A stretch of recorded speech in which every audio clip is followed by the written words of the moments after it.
Well, this feels like kind of a full circle moment because Doctor Who was the first thing we ever talked about on the podcast. I thought Venom was the first thing we ever spoke about in the podcast. No, we did an episode and then we did a full bonus episode at the same time, all about the first episode of Jodie Whittaker's Doctor Who. Yes. So it's like coming home. Yes, well, I guess we're jumping ahead here because I did have a couple other things I wanted to talk about before we get into Doctor Who. Let's talk about the other things first then. Well, Nathan, the other day, you may be aware, it was actually we didn't prime an intro for the intro cut music to play. Oh, well done. Let's just play it now.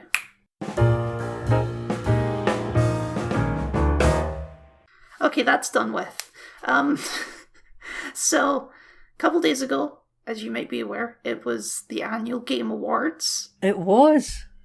Now, normally I generally don't care about the Game Awards for reasons that become increasingly obvious each year. I don't know how much you're aware of what went down at the Game Awards this year. Yeah, I'm pretty in the loop this year. Now, usually I kind of don't watch the Game Awards because I don't consider it to be a real award ceremony. Like, the BAFTA... Okay. No, so listen. So, the BAFTAs and, like, the Oscars or the Golden Globe... Well, even the Golden Globes are a little bit of a joke sometimes. But, or, like, you know, the Grammys and stuff, like, real award ceremonies, I feel... The Game Awards are commercialised bullshit run by the game developers and publishers to push their new products. It's the same as E3, except they're giving out some trophies. Well, like, that's become even more apparent this year. So this is why I don't... I think the Game Awards, in concept, could very easily be a very well-respected pay tribute to your development team, right? Mm-hmm. But I just always have felt, and yes, I agree with you more and more over the years, it's become more apparent, but I've never been, like, oblivious to it, this is just commercialised bullshit to push what's coming. This isn't a real award ceremony, and I feel like maybe people are just starting to notice it now. Yeah, I don't know. This year definitely was worse. I don't want to downplay that. Like, as you say, for the past few years, it's always been about, like, people are more interested in what games are going to be revealed at the Game Awards than who's actually going to win. Yeah. And that's been the case for a while. But this year, that was just so apparent. Like... There was people accepting the awards only got 30 seconds for their speech. Someone got a wrap it up message. Yes, someone got to wrap up the message. When they were talking, did you catch what they were talking about when that happened? Was it someone who passed away? Yes, it was a developer they were honouring who'd passed away before they won the award. Oh.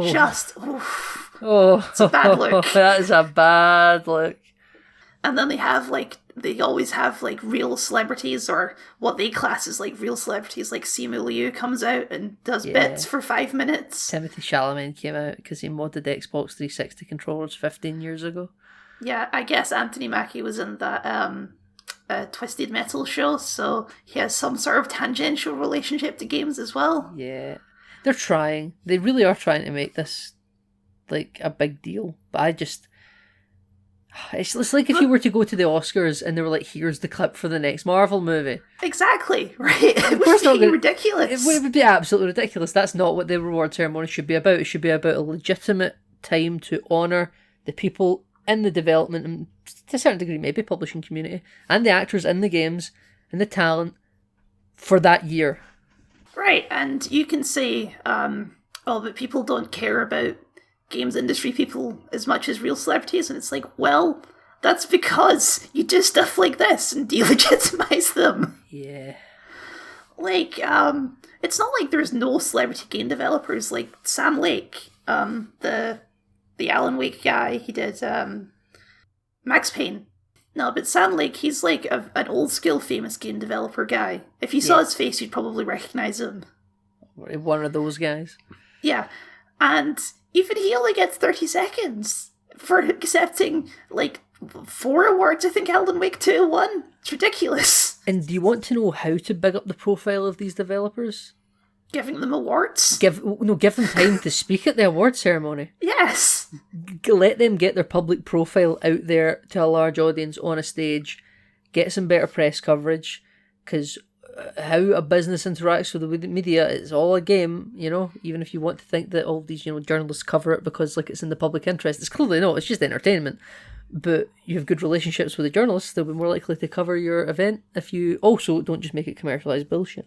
It just kind of delegitimizes the entire games industry, almost, that they don't take this seriously. Yeah, no, I really don't like the Game Awards. I don't really talk about the Game Awards much, and I think maybe without diving into why I don't, you could just presume it's because gaming isn't really my thing. Now, I know why I don't care about the Game Awards. It's because it's not an award ceremony. It's a game showcase with an award ceremony skin on it. Mm-hmm. Yes. Anyway, that I just wanted to rant about that for a few minutes. Oh yeah, absolutely. I could rant. We also got a trailer for GTA 6. It was fine. Yeah, I've got nothing really to say about it except I continue to hate long marketing windows for video games. This is not as bad as Mass Effect, which we were talking about last episode. Yes, it isn't as bad as that. Not as bad as Skull and Bones. Apparently coming in February. Those are two different things. Like, Skull and Bones is just stuck in development hell. Yeah. Well, I mean, I fully expect GTA 6 to get delayed as well, which is why... Oh, of course. They all... I think someone pointed out that all of their games, their past, like, 3 or 4 titles have all been delayed from their original launch. Yeah. So, like, just... If we have an expectation of delay... I know it's probably just like a dev decision versus a market, like a business decision, but the business people shouldn't market it. It just depresses me because I'm like, people are going to get so hyped, and plenty of people are so hyped, and that's now like one of the most viewed trailers ever in 24 hours on YouTube. You know, everyone's excited. Definitely public interest there. That public interest wasn't going to go anywhere if you'd kept your mouth shut for another 6 months. See, speaking as someone who creates things for a living. And sometimes you need to establish a deadline for yourself, even if you know you're not going to beat it. It's like, okay, now that people know this thing is real and it exists, we have to get it out at some point. I can see how that could be advantageous. Yeah, I suppose, you know, people say you can't rush perfection, you know. But yeah, I mean, I get exactly what you're saying. You know, if you don't actually set a conclusive deadline, you'll just find reasons to keep pushing it back. Mm-hmm. Fair enough. That's a good point. Anyway, shall we move on to the main course? Oh, is that it? Yeah, pretty much. Unless you have something you want to bring up. You want to talk about my videos that I put out? You got any thoughts? I just agreed with them. That was it. That was it. Kind of not really much. Well, that's good. As long as you agree. Yeah. There's a mistake in one of the videos that Kel mentioned to me before we started recording, but I'm not going to bring it up. Leave that as a little mystery for you need to rewatch the video. You need to go see what the mistake is, and it's not a factual mistake, it's a video mistake.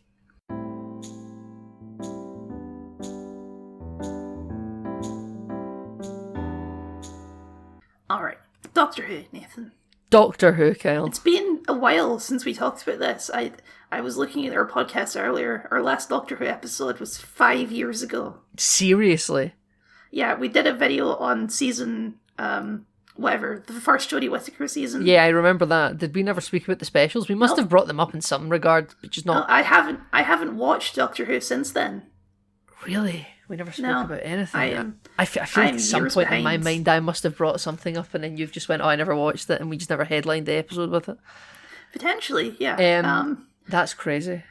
To be clear, I didn't stop watching because I disliked it, even though I know those seasons are not well regarded. It was mostly because I couldn't watch it. There's no good way to watch it in Canada.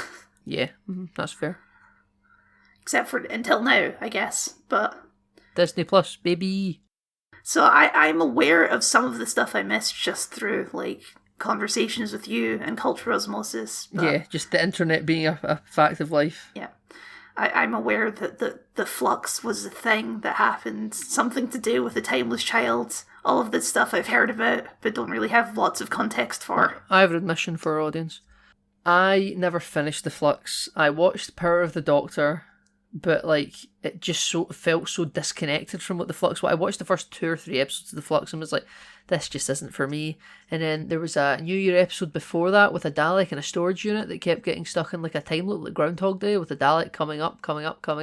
I'd love Doctor Who, and I'm not someone if I go to the theatres, I never walk out of a cinema. I can sit and watch a film start to finish, even if I don't like it. Insert Five Nights at Freddy's here, right?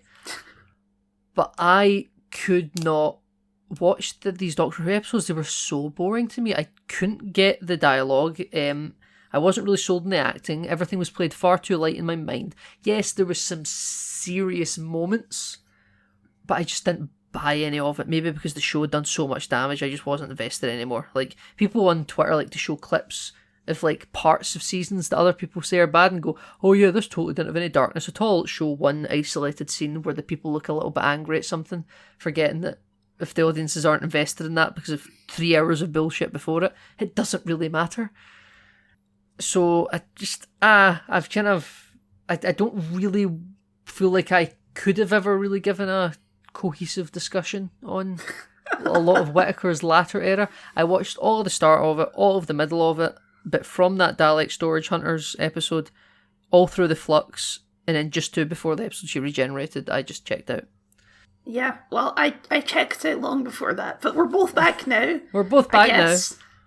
Because Jodie Whittaker regenerated into David Tennant and surprised everyone except the people who knew it was coming, because people always know this stuff is happening. Yeah, people always know. They had to announce it though. This wasn't even something that got leaked out. This was something like the press released. Ah, okay. Because like they put out big like Catherine Tate and David Tennant are returning. Like, this was like big news, and I don't even think the new Doctor was announced until a couple of days after that. And technically, I guess he's been the Doctor for a full year now, even though he's only been in 3 episodes. David Tennant, yeah. Yeah. David Tennant is still the Doctor. Well, we'll get to that. We'll get to that. I have things I want to say about all 3 of these specials. Okay, well, let's just start up the top with something quick. Which of the 3 was your favourite? The second one. By a fair margin, I would say Wild Blue Yonder was my favourite. I agree. Wild Blue Yonder was also my favourite. I liked all 3 of them. I don't think any of them were bad. I think all 3 were good, but that one felt especially like this is some quality TV. Yes, it felt like we'd gone back in time 15 years. I mean, kind of, but at the same time, we'll get to it, but it also did incorporate the new stuff as well in a way that was fun. Yeah, I was very surprised that Rusty Davies... Well, I say very surprised. Maybe I shouldn't be. I'm being maybe a little bit, sensationalist by saying what I was about to say. But I was going to say I was very surprised that Rusty Davies paid any lip service to any of the Chris Chibnall era at all. Which isn't really true, because...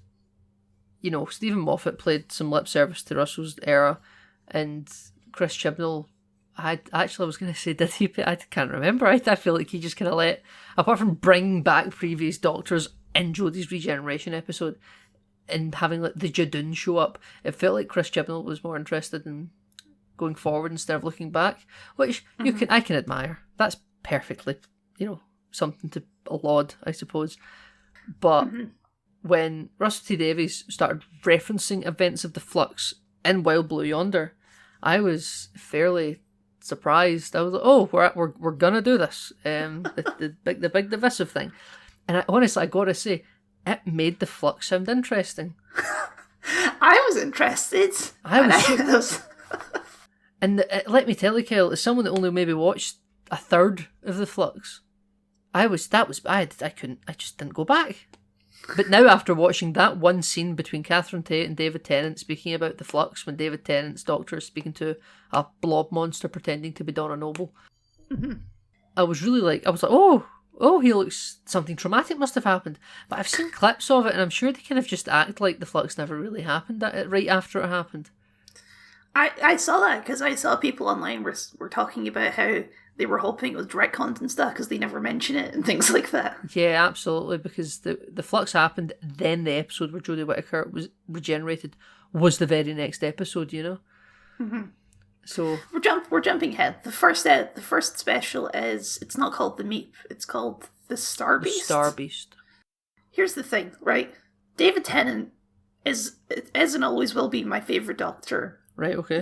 He's perfect for the role. I honestly think he might even be better at it now than he was 15 years ago. Yeah, he's aged into it, isn't he? He's so good. And this episode was weird because having not watched Doctor Who for like 4 years, and even before that, I was pretty ropey. I've only watched some of 12. Yeah, I've only watched some of Capaldi. I think I've watched most of Matt Smith, but only once. So Tennant was really your last hardcore Tennant, era? yes. So going back to his last season and all the same characters again, like nothing had happened, it was quite surreal. Yeah, I mean, I was shocked. I mean, the first shot of Russell T Davies' tenure at Doctor Who was just David Tennant standing in a starfield giving some at-camera character exposition. I forgot about that. That was very 2000s. Yeah, I was we're doing this, are we?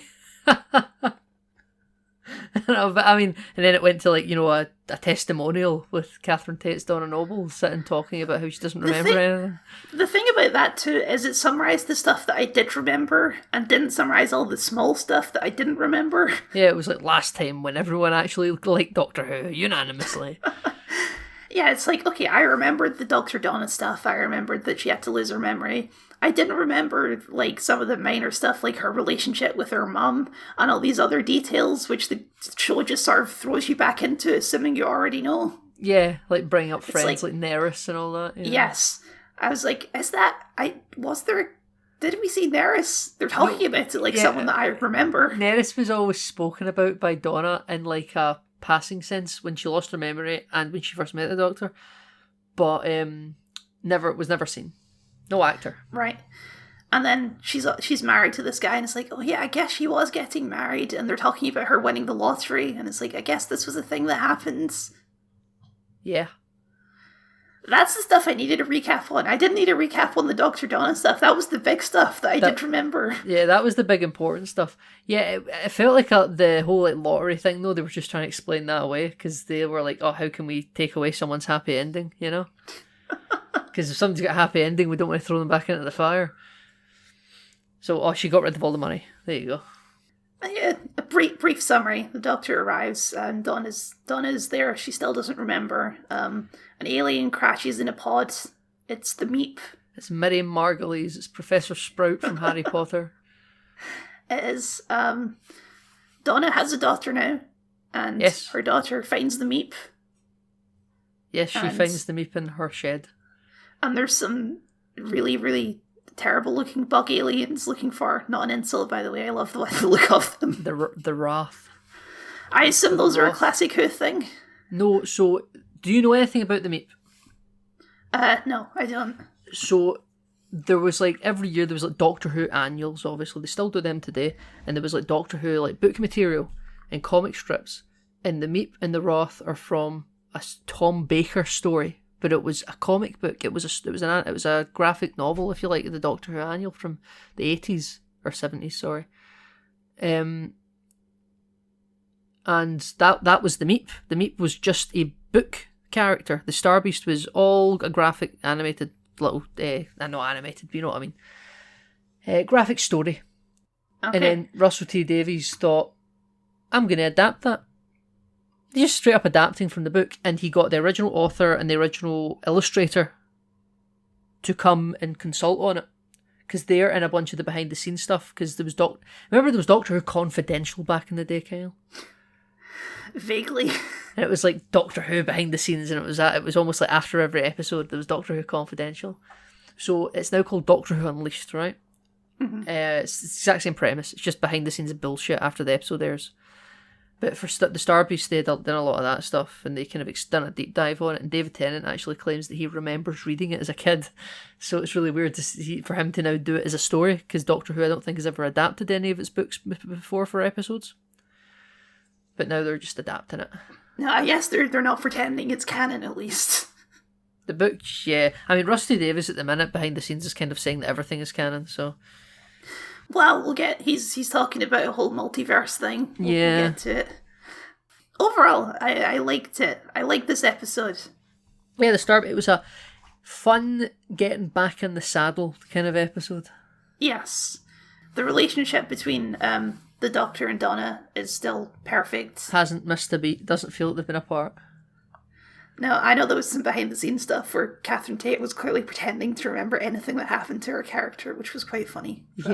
Yeah, Catherine Tate's always done that though. Like back then, I think back in the day when they were doing like promotion for Doctor Who, she said it took her like 3 months of working in the show to realise that his name actually wasn't Doctor Who. Like he thought David Tennant was Mr. Who, Doctor Mr. Who. And they would go on chat shows and talk about that. So Catherine Tate not knowing anything is like an accepted inside joke that they do. Right. You know? Okay. I'll say I'm happy with that they undid the ending of Donna's story and made it happier. Yes. I'm fine with it. I thought it was good. So am I. I thought the explanation was satisfactorily silly Doctor Who stuff that worked fine for me. Like she had a daughter, she passed on the stuff, and they can carry it together. Precisely. Precisely. I quite liked Donna's daughter as a character. Rose, yeah, she was great. Really sold it. She's not... The actress is older than 15, right? I assume so. I assume so as well. She plays a very mature character for that age. Mm-hmm. Russell T Davies says that we're going to see her again. Yep. So, Yasmin Finney, get your Doctor Who boots on. This is going to be your job for a little while. She was great though. Did feel that they were setting her up to be some sort of companion. With the way the last episode ends, and I know we'll get there, it really feels like there was a lot of stuff that's being implied to have been getting set up without actually being announced. Yes, I agree. But yeah, the way that episode is framed, it very much feels like and she'll be the companion for the next season, even though that's not true. Yeah, that's not true at all. It's like this little 3-episode special is existing in its little pocket realm where, like, yes, I feel like an average viewer could very easily go from Jodie Whittaker regenerating into Shooty and then just watch Shooty and just act like these 3 episodes never happened, because they don't really seem to have had like a big impact apart from, repairing a lot of faith from the community, I suppose. I think that was the main point of these specials at the end of the day. Yeah, just to be like, look what we can do. We can bring it all back. We know that the last 3 seasons almost killed the show, but we're back now. Yeah. Come back, please. God, people are so butthurt that people are liking this, and people are really. I hate the discourse on Twitter. It's like Picard season 3, right? Yeah, I saw people get so angry that people that they've been saying are just like, horrible people for the last couple of years because it is a woman Doctor Who, and they hated social justice stuff, but were critiquing the show, and then they like this, and they go, oh you rapscallions. I know there's people that still call this woke, but I'm not talking about them. They are different. But I mean the people with legitimate issues with the last ones, that they just were unable to distinguish between just being hate mongers and people that just legitimately didn't like it, to now like this, and they're like, why didn't you like any of the Chibnall stuff? Yeah, and I think there was a report that came out recently, I don't know if you call it this, that the BBC received 144 complaints about having a trans character. And that's a minuscule amount when you get right down to it. That is a rounding error. Like that is almost nothing, I mean, like in terms of social, social cohesion, maybe in an individual community, it's not nothing. But spread out globally, and more specifically probably the UK, it really is nothing, Like, that's a roaring success. This is even the media just trying to get some clicks, Look at everyone who hated this and look how bad they are. It's just, no, you're okay. We don't need to talk about them, actually. Yeah. And saying that, I thought the way they handled that in the show was quite good. I especially like the scene between Donna and her mum. That was a good scene. Sylvia. That was just a great... Sylvia, yeah. Where, she gets it wrong sometimes, but she's trying, and that just felt very normal and human, and I appreciated that. Everything felt very relatable. Yeah. So, you can do, social justice stuff without people hating it. That's never been the issue. It just has to be good. Yeah, exactly. You can be really just sort of I don't know, almost feels like you're beating a dead horse with a point, but look at this, look what we're doing. And it can be just, it can sound really condescending. And there was one line in this episode that did feel condescending to me. Yeah, go ahead. So, like, they're not perfect. It was the scene at the very end where Donna and Rose give up their power, and they say to the Doctor, like, oh, a male-presenting Time Lord would never understand. And Nathan, maybe it's because I am a man, but I didn't understand what they meant by that. Kyle, it meant we won't get it. I guess they were right, because I don't get it. They were right, and quite like David Tennant not chasing them up on that for the next 2 episodes, we're not supposed to chase them up on it.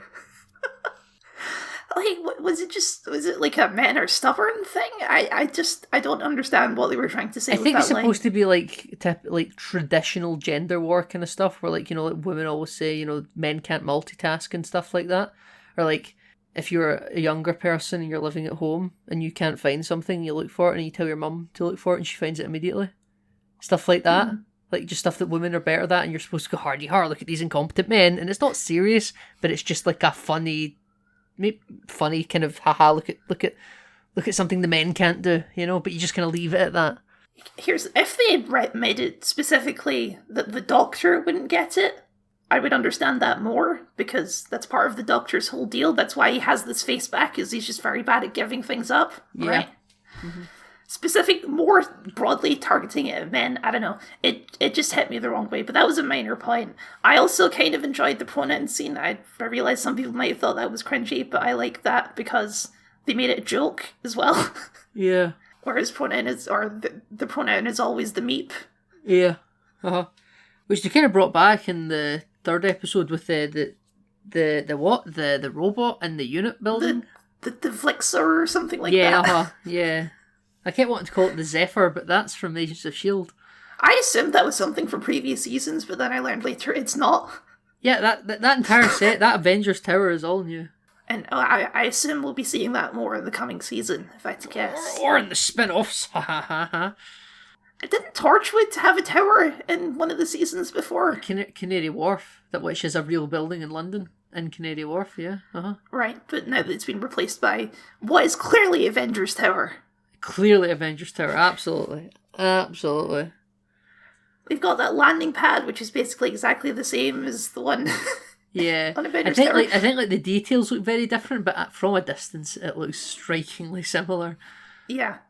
Yeah, it was a good reintroduction. Wild Blue Yonder, though, I think is... Oh, great. It's excellent. It's, you know what it is? It's like what you would do as like a low-budget bottle episode on a budget. Yes. Because the whole thing is like, it's like 4 sets and 2 actors, and that's the whole thing. Yeah, like they could have made that episode 15 years ago. I think that episode was just like a... When did you have the idea? Instead of we wanted to make this episode, but the technology was never good enough for us to do it. Like, this is just such a simple episode with a great premise that relies great writing and great acting. It's really interesting too, because it doesn't feel like a special at all. Like, this could have easily come in the middle of a season. Yeah, absolutely. And it did, because a lot of people were speculating about, like, oh, who's going to be the cameo? There was theories that they've teleported into another TARDIS and all this. Yeah, and like Matt Smith, Peter Capaldi and everything are going to be there. I never really bought into that, to be honest with you. No, me neither, but obviously that speculation is going to happen. Yeah, I know. I continue to just sigh every single time I read anything about Doctor Who on Twitter by people on Twitter. Twitter is bad, although I will say, and I don't know if this is just because the algorithm is merged into me, but I've seen a lot more posting about Doctor Who than I have any other show I've watched this year. And I don't know if that's representative of the show being very popular or just Twitter being more in tune to me. I don't know what that means. I think Twitter's just more in tune to you. Personally, that's what I think it would be anyway. Yeah, so the plot of this episode is they get stranded on a spaceship. The TARDIS leaves because of the HADs. Is that what it's called? The HADs. Hazardous... something. Yeah, the HADs. HADS, I can't remember what it stands for. Yeah, but the TARDIS leaves, so they're stranded. They don't have the sonic screwdriver, and they just have to figure it out. Surely this would have happened in every episode of Doctor Who. Well, he says that he normally leaves it off. Yeah, he turned it off. The TARDIS can reset. Yeah, absolutely. Yeah, so he gets stuck in orbit for 3 years, and he thought, we'll turn off the HADs. Yeah. So did they not even explain this time what happened to Jodie Whittaker's TARDIS? No. It's still Jodie Whittaker's TARDIS he climbs out of in the, the Children Need special. Right. With PC Davros. So at some point between then and this episode, it got destroyed, I guess. Yeah, absolutely. I guess they don't have to be destroyed. Like, original David Tennant's TARDIS wasn't actually destroyed. They just made a new one. No, he crashed. They go back to it. He crashed, but they go back to it in another episode later, right? Oh, yeah, like the desktop saved in like a drawer somewhere, and that's where they go to. Yeah. I forgot about that. Also, I think when they remodeled Matt Smith's for a second time, it didn't have to change, they just did it. And also, when it became Peter Capaldi's, it didn't get redressed. It got just a set redress, but it was the same interior. Yeah. I think they just, the real reason is they just change it whenever they want to, yeah. Anyway, they're on the station, and then there's something in there with them, some sort of nothingness creature. It's a spaceship. Which, by the way, it's total rip-off of Wizard 101. Throwing that out there right now. How? And in Wizard 101, the last three worlds have been about a creature called the Nothing who came from outside the galaxy. Oh God. and it manifests itself to try and be your friend. Well, I guess if we rip off Picard for stealing from Mass Effect, we need to do this. So. Russell T Davies, you hack. Russell T Davies, I know you're a secret fan of Wizard 101, just admit it. Just come out and say it, we won't judge you. But yeah, the acting in this episode is so strong. Like, the first time you see fake David Tennant and he just does something a bit weird, and you're like, that's not the Doctor. He just and sits, you can just tell. Yeah. Something I love in the show is really the practical effects. Like, the big puppet arms are just absolutely tremendous. The Catherine Tate melting into the floor was practical too, right? Yeah, they set her on fire, actually. Yeah, they did that for real. Sometimes when they're running down the hallways and they get bigger and bigger and bigger, they start to look a little bit like they're from Attack on Titan. Yeah, and they have the weird Instagram filter faces. Yeah, they get the big eyes and the big gnashing mouths. Yeah, the stuff in that big long hallway is the only part of the show that looks a bit ropey to me. But yeah, I agree. That bit was a bit maybe too ambitious for them, but they done it anyway. But I loved, just the subtlety of like in the old stuff, which usually Stephen Moffat things actually, with like the Vashta Narada, the shadow people in the library, and like the last words of the person that died would be all they could say, like who turned out the lights and stuff like that. Mm-hmm. And it's just very subtle. And at first, it doesn't really sound like anything's wrong until you notice. Yeah. And it's like with Donna saying like, my arms are too long.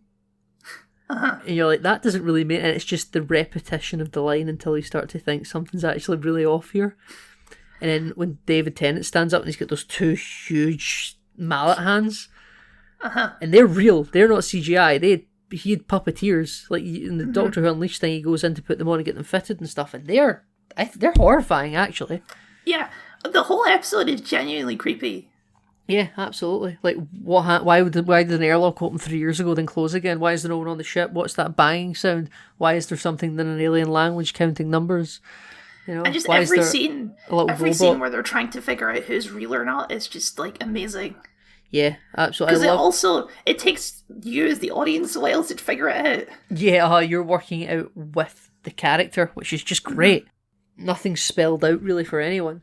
I love that scene, as I said earlier, where the Doctor tries to reckon with the flux. He thinks he's speaking to Donna, ends up being one of the aliens. And he has like a big character breakdown moment, and then he finds out that he's been really vulnerable to the baddie, and it looks like he really wants to kill that alien for a second. Then he runs away, and he starts hitting the walls and stuff like that. Mm-hmm. That's when Donna melts, or the alien melts, pretending to be Donna. Yes, and it starts laughing about it. Yeah, really, really good stuff. Powerful acting, just tremendous powerhouse. This episode I think will stand the test of time. Oh, absolutely, yeah. And at the end, he takes the wrong Donna. And for a second, the show honestly made me think that he was about to leave with the wrong Donna. And it's like, and obviously he doesn't in the end, but for a split second, I genuinely believed that they would do that. I think if the show had another 5 minutes on its runtime, they would have done that, and then the Doctor would have had to have done some time travel stuff to actually just get her back. Mm-hmm. But yeah, absolutely. Also, before we move on, Grandad was back. He was, Wilf. Wilf Mott. What a wonderful joy to see him again. Yeah. I guess for people who don't know, he died between filming of those episodes, I guess, right? Yeah, he was too ill, and I think he did die. Just because obviously everything gets filmed out of order. I think had they really kind of maybe considered it, which obviously why would you want to consider someone's death? I think though they would have maybe tried to film a lot of his stuff the same day because everything was filmed in roughly the same area. Yeah, because there is, like, at the start of the next episode, there is an awkward feeling of avoiding showing him as much as possible. Yeah, like there's a stand-in sitting in the wheelchair, then they use a voice line from an older episode saying, "You go with the doctor." Mm-hmm. Yeah, you can clearly tell something has happened. I think as years go on and we start to lose perspective and the fact that Bernard Cribbins is his name, he had passed away. I think that might start to make people go, huh? What the fuck's wrong? Why did they do that? But obviously we know now in 2023 why. And they could have just cut his entire scene really if they wanted to be really consistent, but they couldn't, because... No. Because we love Bernard Cribbins, and if this is his last ever piece of film, having it be Doctor Who is great, because he was great with David Tennant and Catherine Tate in the show. He became a companion at the end. He was with the Doctor when David Tennant regenerated. Or just before, I guess. Yeah, and I'm always kind of, like... I don't love it whenever, like, the actor dies and they feel like the character has to die as well. Yeah, so they've just left him away shooting moles. Yeah, I'm glad they didn't feel the need to kill him off, because I think that last scene with him, it felt like a really nice send-off for the character as well. I'm sympathetic to having to kill off characters when an actor dies, unless you're going to recast. Because I think sometimes narratively in a story... you would go, well, why can't this character show up to help? And you go, it's because the actor's dead, but we haven't killed off the character, Now, obviously, what's Grandad going to be doing that would make him the obvious person to come save the day at any point? Probably not, So I do get it, but I am sympathetic to the thought process of kill off the character, unless you're going to do a recast. But I don't think they'd ever recast him, I think they would sooner kill off Grandad than recast him. And what's interesting about Bernard Cribbins is he's truly been with the franchise for its entire run. He was in the Peter Cushing Doctor Who films. Really? Wow. Yeah, he fought the Daleks back in the 60s. I assume not the same character. Not the same character. Not the same. The Peter Cushing movies aren't even the same continuity. They're just the Doctor Who Peter Cushing films are very interesting. Grand Moff Tarkin is the Doctor, But he's in them, and he's obviously a much younger man. He's like, I think, like the male companion. Remember back in those days, we'd have like a man and a woman companion. Yes. He was the guy one. Well, they tried that for the last few seasons. Yeah, I know, right? That went down great. I say that like it's impossible. I quite enjoyed Rory when he was with Amy and Matt Smith in the TARDIS. Yeah. It's definitely not something you can't do. It's just don't do it bad, The same as all things, I suppose. Mm-hmm. But yeah, so it was nice seeing Grandad again. He's now just left to shoot moles for all eternity, though David Tennant's given them a force field. I feel like we should talk more about this episode, but there's not much more to say than it's just really good and a good solid episode. It's a really good solid episode. They do like things where they just talk about how the edge of the universe is where everything kind of starts to become like a melting pot, like myths and spirits and what's merely concepts and what is reality and what you're off the edge of the map. Here there be monsters. Yeah, exactly. Right, you go. The waters are turning red in Sea of Thieves. Anything can happen here. So it's one of those episodes where it's not really something you can talk about in detail because not a lot happens. It's very simple. Russell T Davies actually spoke about this on Doctor Who Unleashed. Funnily enough, I've done my homework. He was talking about how the reason this episode was basically not really given any marketing. It's because there's not much you can market without spoiling the whole thing. There's not much you can market without spoiling the whole thing, and it's just the Doctor and Donna on a spaceship, and there's a mystery, and who's who, like the Thing or something like that. We just not great big set pieces. It's just that. So it's a great episode, but it isn't one you can speak about a lot, really, in my opinion. No, so let's move on to one that we can maybe speak on more about, the one that we both just watched yesterday at time of recording. I watched it live. Yep. The Giggle. The Giggle. Terrific name, by the way. It's a good name, yeah. So, I think the first half of this episode is really strong. Agreed. I think the second half of this episode is if you take out the gimmick of a bi-regeneration, it's quite weak. Agreed. I find that, again, so I'll mention this, Doctor Who Unleashed coming to the rescue once again. This is just my dictionary. Russell T Davies had said that, you know, he was looking for a villain to kind of essentially bring about the regeneration of the Doctor, and he wanted there to be games to be played, and it was the 60th, and a villain from the 60s, the Toymaker. So what he said is it was, what was the fucking puppet? What was the puppet? The John Logie Baird puppet? Babby Stook? Stooky Babby? Stooky something. Stooky Bill? Something Stooky like Bill. that. Stooky Bill. Yeah, because Stooky Babby with the babies. He was working on a show about the first woman on television, or coloured television, who was put there by John Logie Baird, and he came across the puppet of Stooky Bill. This is all real, this all happened. Yes. And he saw it, and he thought, Doctor Who villain, right there. But TV he thought, invented by a Scotsman, by the way, that's true. That's a fact. That's a fact. He said, that puppet is a Doctor Who villain in waiting, but how much material can we get out of just a puppet giggling in a television screen for an hour? I mean, I've seen the Saw movies, that's what that is, except with body horror. I've also seen the Coronation episode of David Tennant and Billy Piper's era with the lady in the telly that sucks everyone's faces off. But it's, you know, so he was like, who's the puppeteer? Who controls these puppets?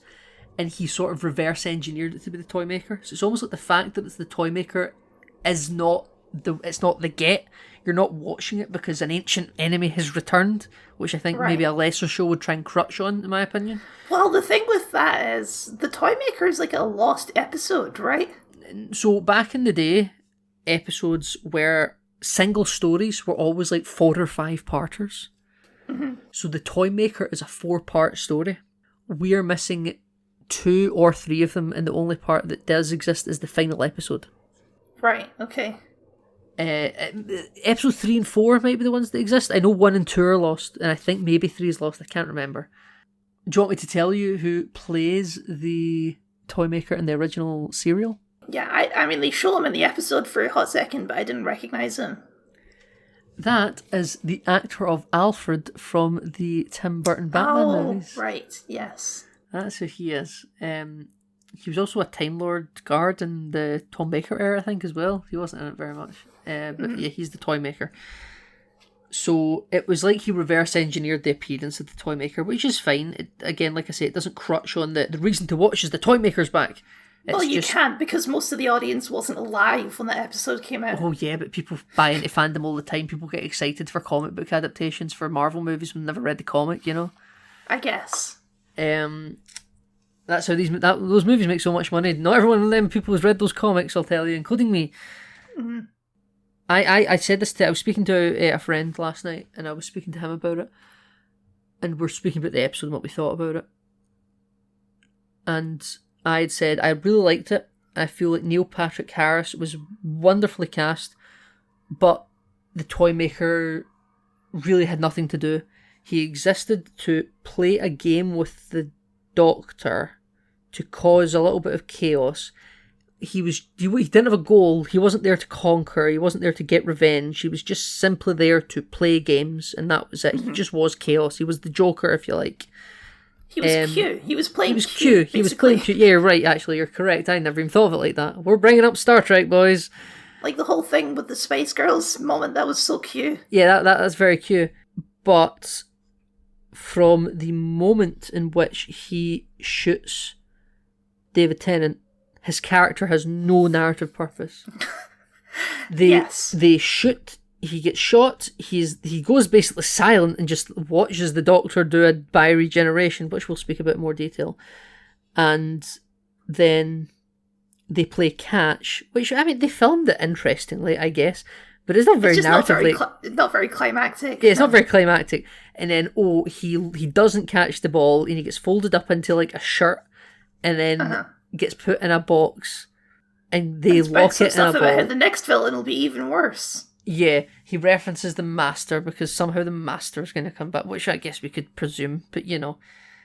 And that was it. So, I think Neil Patrick Harris done a very good job playing a generic villain.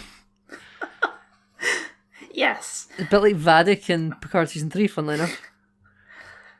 Well, there's a lot, like, all of the stuff about the, how everyone in the world has gone insane and they all think they're right. Oh, a lot None of of that ends up mattering at all to the actual episodes. Yeah, it's like, the world's in danger, here's what's happening, but none of that will have any consequence. Just go do your thing. Because I like all the chaos in the street. I love the scene where, I can't remember her name. She's a character who's been in it for a while, but not the seasons that I've watched. Kate Lethbridge Stewart. Yes, she's been in it since the 50th anniversary. She was with Matt Smith and everything. Right. Yeah. She's been in Doctor Who for about 10 years. Yeah, at least since 2013. Yeah, I really like the scene where she removes her like limiter thing and just starts going insane. Yeah, and refuses to let them turn it back on. Yeah, I thought that was a great way of demonstrating the threat, and then it just never happens again. Yeah, exactly. I guess it's just to kind of underline stakes. Like, if the Doctor doesn't win, this is what happens. And the scene in the Timemaker's Funhouse is just excellent. Yep. I think that's to me, when they're playing the card game, that is the climax of, like, the first half. Yes. I love all the stuff with the Scooby-Doo Hall of Doors. I love Donna beating the crap out of some dummies. Yeah. I liked all the dialogue there with all the rhyming words. That was great, and the Scottish accents and stuff. That was fun. I often wondered how many people would actually understand the hell those dolls were saying. The Stooky Babbies want their dinner. Exactly. Oh, yeah, like terrific. Absolutely terrific. Yeah, but just the shot of Donna just beating that dummy against the wall. Loved it. But yeah, I thought that was good. And the little puppet show that he does for the Doctor and all his companions. Well, that's all right then. All that stuff was great. Well, that's all right. Yeah. No, again, absolutely wonderful stuff, right? Even though I said I think the first half is stronger than the second half, and for the record, all that I think is probably the first half. Yeah. Just great stuff. All the accents, the German accent, I loved his British accent. We meet again, Doctor. That all just terrific. Neil Patrick Harris is just simply an element onto his own in this episode. Really does feel like he's too good for Doctor Who. Which sounds awful because I love Doctor Who. I mean, he's great. The one thing was he does feel almost too famous to be in this show. I don't know what it is. Like, Doctor Who normally doesn't have that kind of star power. I know, right? Though Rusty Davies has worked with Neil Patrick Harris before, I think they've done It's a Sin together. I never watched It's a Sin. I don't even know what that is. It's just another Russell T Davies writing project. Yeah, but yeah, after that, I agree, is when the episode does kind of take a turn for the worse, I would say. It's still okay, but yeah, the whole climax with the Timemaker, and he's on a big gun, which they were going to shoot down a satellite with, and none of that really, like, it was just an excuse to have the Timemaker get a big gun, basically. Yeah, right, like, they shoot down a satellite because the satellite lets the Wi-Fi go to more remote places, so shooting down the satellite really is only saving people that live in remote areas, because everyone else is still using the regular satellites. Exactly, it doesn't really make sense. Yeah, it does nothing. It's to introduce a laser that the Toymaker can use. That's it. Mm-hmm. And yeah, I'm the thing with them playing catch too is they don't even win in like a clever way. The Toymaker just doesn't catch it. Yeah, it's not like they trick him or they do some sort of clever move. It's just he misses the ball. It's just not a very satisfying conclusion to it all. Yeah, no, I completely agree. They're hoping, though, that it doesn't matter because the bi-generation happens. I guess we should talk about that. Although I'll say before, there's another cameo in this episode, and it's a companion, I guess, from Classic who I don't recognise. Mel. Yes. She's a computer programmer who travelled with the 6th Doctor, I believe. Okay. Or maybe the early 7th. I felt like the episode was assuming a lot by guessing I know who that is. Yeah, well, she was at the, like, companion support group that happened at the end of the Jodie Whittaker regeneration episode. Right. Because that episode has a bunch of old companions in it as well. It has, like, Ace, various other ones who their names slip my mind. The one that was in the Sarah Jane Adventures. Sarah Jane would have been having a renaissance in this day and age, by the way, had Elizabeth Sladen not passed away. Yeah, so all these ex-companions, the thing that was funny about her, that character of Mel, in the original show that she was in, she was supposed to be a high-tech computer programmer. And in her tenure in the show, she never goes near a computer once. So the actress, loved being able to come back and, actually be a computer tech, Right. And again, she was in The Power of the Doctor, Jodie's regeneration episodes, through like the big companion support group where every companion, I think, shows up for it. That's on Earth in that year. Some of them are aliens or dead. It has been pointed out, and I do kind of agree, that Martha is suspiciously absent. Yeah, isn't that weird? Like, if anyone's going to be working at UNIT, it would be Martha, surely. She was working at UNIT. Exactly, yeah. It does feel... Yeah. I don't know much about Freema's career. Doesn't seem like she's done very much after Doctor Who. She's done bits. I would like to think that there was no bad blood between her and the writers. I don't think there is, though, because I know, again, on Doctor Who Unleashed, David Tennant and Catherine Tate were speaking about like everything that's happened and what it was like in the old days and what it's like today, and they spoke about like the Sontaran episode where Martha does come back, even though it's season 4 with Donna. Yeah, because that's after her Torchwood crossover stuff. I forgot she was in that. Yeah, but she there was a hot flash in the pan minute there where she was going to be a big part of Russell T Davies' like Doctor Who shared cinematic universe, and then she married Mickey. Maybe that's why.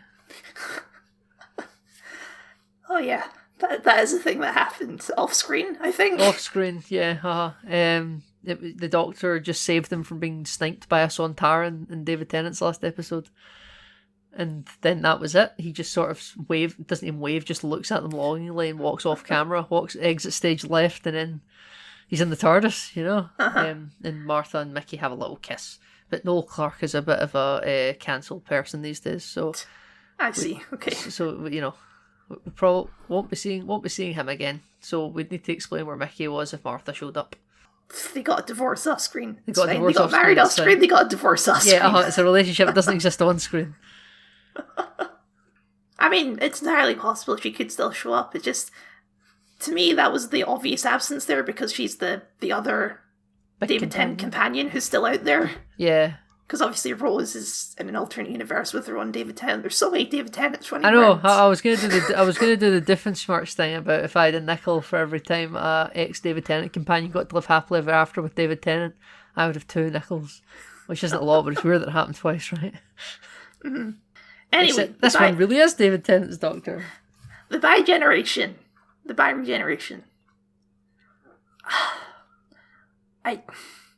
I'm conflicted on this, right? There's a part of it I like, and there's a part of it I don't like. Right, go on. The part of it I like is the fan part of my head, right? The fan part of my head is happy that David Tennant Doctor gets a happy ending. Yeah. And he gets to retire, basically, and he gets to go through therapy for all his post-traumatic stress, right? He does.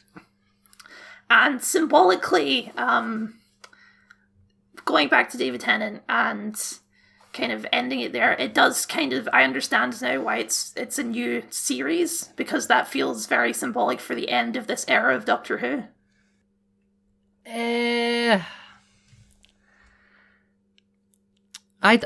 You're going to cut a lot of dead audio here because I'm not really sure what I think about that. I'll say what I'd heard, right, or what I know. So I'd read about the possibilities of bi-regeneration happening for a while. I don't really know where it came from, but I thought it sounded really silly. Mm-hmm. It was like, and I thought about it from like a business perspective, where I was like, do you want 2 legitimate versions of the Doctor running around concurrently, where it will potentially divide your fan base into camps about which Doctor do they want to watch on the respective spin-offs? This is what I was going to say is the other side that I don't like. Yeah, so this is the side I really come down on is like that if people talk about voting with their wallets and you know sayings like that. If people go, I'm not really a fan of the Ncuti Gatwa tenure of the show, but this spin-off with David Tennant and UNIT that they're doing right now is actually really good, so I'm going to watch that all the time. and you just start to get into a space where Doctor Who shows compete against each other with two doctors being the protagonist. Mm-hmm. With all respect to Shooty, who I think would smash it, I think David Tennant would probably win that fight just because of nostalgia. Yeah. I would watch them both, but I think that, and despite Shooty Gatwa being on the flagship show of this shared universe, if that's what it became, I think the chiefs, the bosses, would probably have a hard time justifying not just putting more money and focus towards the David Tennant show. And dividing your camps would be difficult. I used to be somebody that was a proponent for maybe Rusty Davies doing like a Paul McGann show. I think we spoke about this in the podcast before. This is why I think we have spoken about Doctor Who before, even if we haven't headlined it. Where I would love a Paul McGann Doctor Who show that's about like, it's like a really adult, like Andor kind of type show about the Doctor and the Time War. And I thought that would be really good as like a Kenobi style limited run, you know?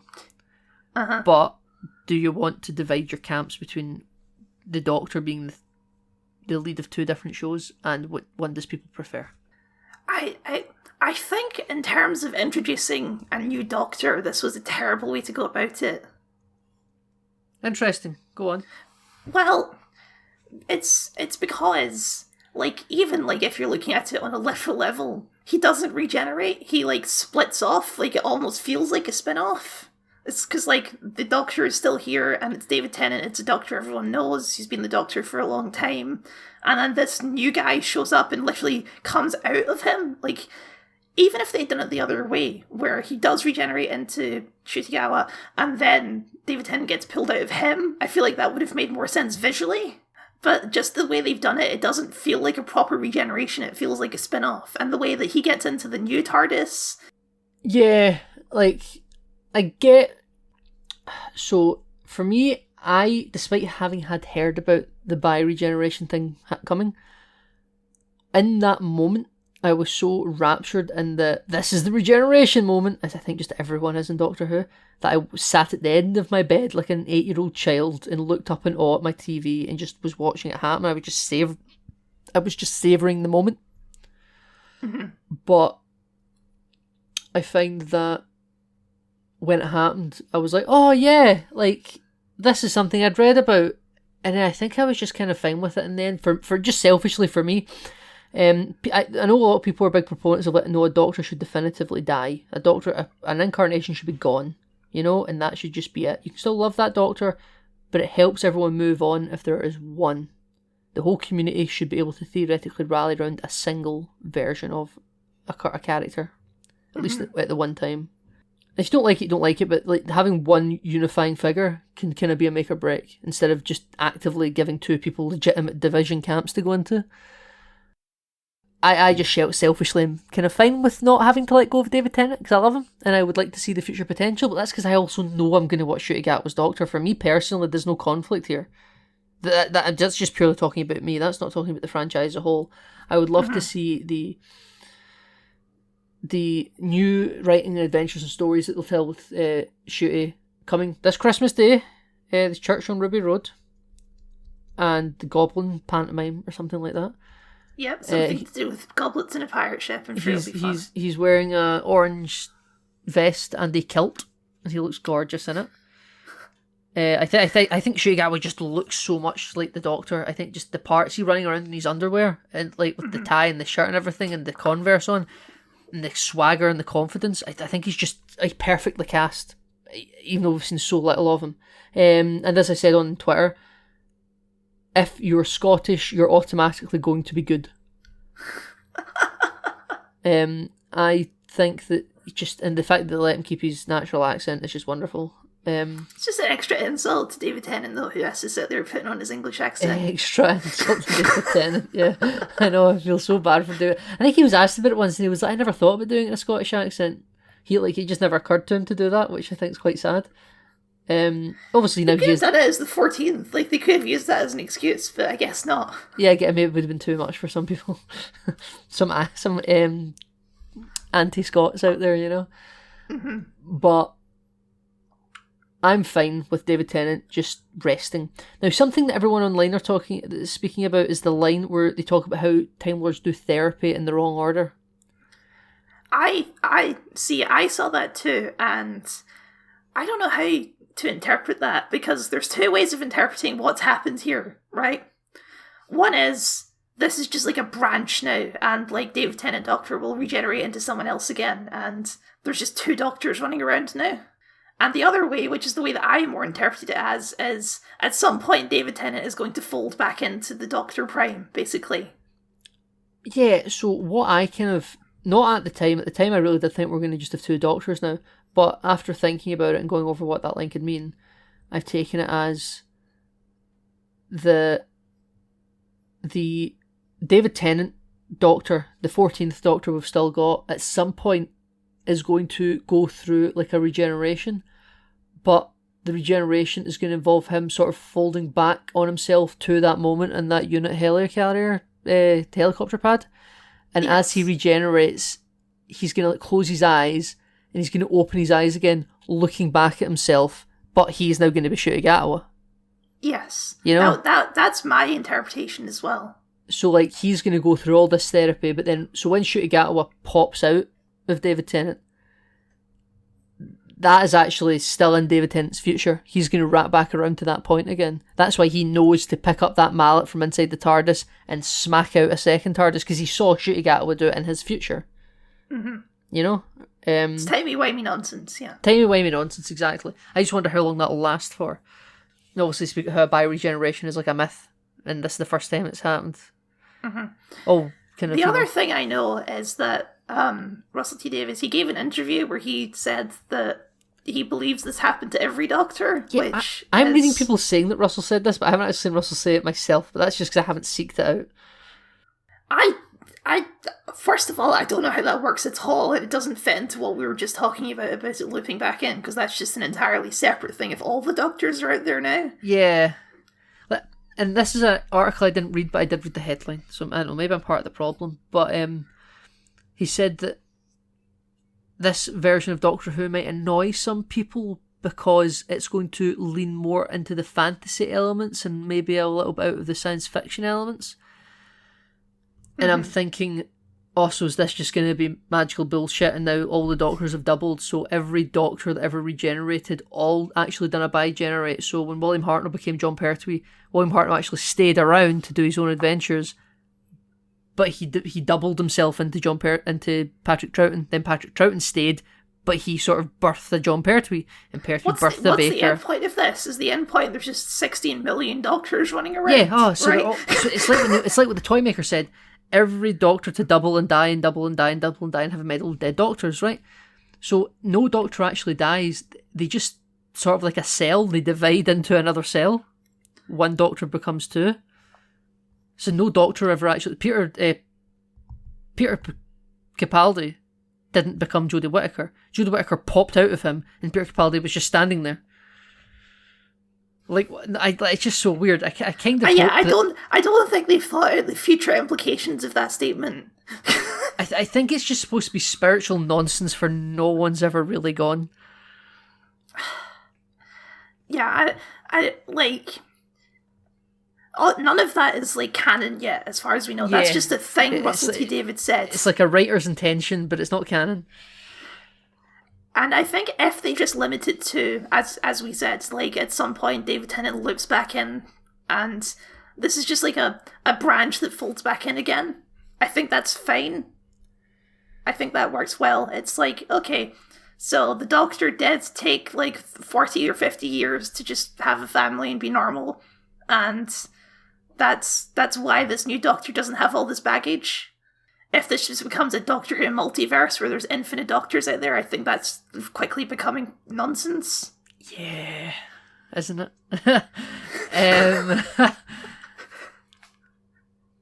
I would like to I still have faith in Russell T Davies. He did say that he's going to be doing some controversial decisions, but I also think he's smart enough to not tank the franchise. Honestly, I do expect we're going to get spin-off announcements, but see at the moment, if just a bit like Rose living in a parallel world with the Meta-Crisis Human Doctor, and it's just a thing that, whilst being true, is never brought back, and they do this with Donna and the 14th Doctor, and they just never really bring it up again, even though he has a TARDIS and everything, but so does Clara Oswald, you know? Yes. Like, they just would it be useful to bring it up? Yes. Are they gonna? Maybe not. And we'll just let Shooty do his thing, and then it doesn't mean anything until it means something, you know? It'll come up in like 3 years whenever they want to bring David Tennant back, I guess. Well, yes, I was going to say, I think that's the 10th Doctor done now, because he's too old to play the 10th Doctor. He was able maybe just about to get away with it in 2013. But now if David Tennant ever comes back to Doctor Who, he will now for always be the 14th. Right, yeah. Because he can get another 15 years of mileage out of how he currently looks to be the 14th. Yeah. You know? Whereas if he's looking considering he's 52, he's still he's still really active. He's still doing all his own stunts. Yeah, he's absolutely tremendously physical actor. He's in great shape. He still looks great as well. It's weird that back in 2013 when he returned, it was like, oh my god, David Tennant's come back. He's not been the Doctor in so long, but it's only been like 3 years. Now it's been like a decade since he'd done it. It's been longer between now and then than it had been from when he was actually the Doctor to the 50th. But this feels more true because his hair was all flat in the 50th, and I didn't like how flat it was. It looked like he was out of the shower the whole time. Whereas this, he's got it all gelled up again. He looks great. He looks absolutely tremendous. Big fan. Absolutely tremendous. And, you know, I don't really know what else I can say, Kyle, except this is us. We're back. This is where the podcast started, and this is where it's going to end. No, I'm not. It's not going to end here. Well, you know, it could be the start of a new beginning. You know, we've had 5 years to think of a better name than the name we panicked when the name we wanted was taken. Yes. Have you thought of a better name yet? I haven't. No, I'm never going to think of a better name. I'm happy resting on this. Something I actually want to bring up, though, is what do you think about Rusty Davies saying that the start of Shooty-Gatawa's tenure is going to be the reboot of the season convention? So it's season 1 again. I think it doesn't matter. I don't know. Like, it's just the numbers have gone too big. We want to try and reach a new audience. We're going back to season 1. We're never making Halo 6. It's Halo Infinite. The way that these specials don't shy away from referencing old stuff at all, I don't expect the new season will be any different. I think it'll be full of like old references as per. So I don't think it's going to make any actual difference to the show. Yeah, and nor do I suppose. It just, are we now classic Who fans? Well, that's the thing too. What are we going to call this new era? Because we can't call it NuWho. That's what we've been calling it for the last 10 years, but it's not. It's NuWho. That's what we've been calling it since almost last 20, since 2005. Yeah. It's NuWho². NuWho². That's the episode name. That's it. That's it, folks. We got it. We've nothing else to speak about. See you later.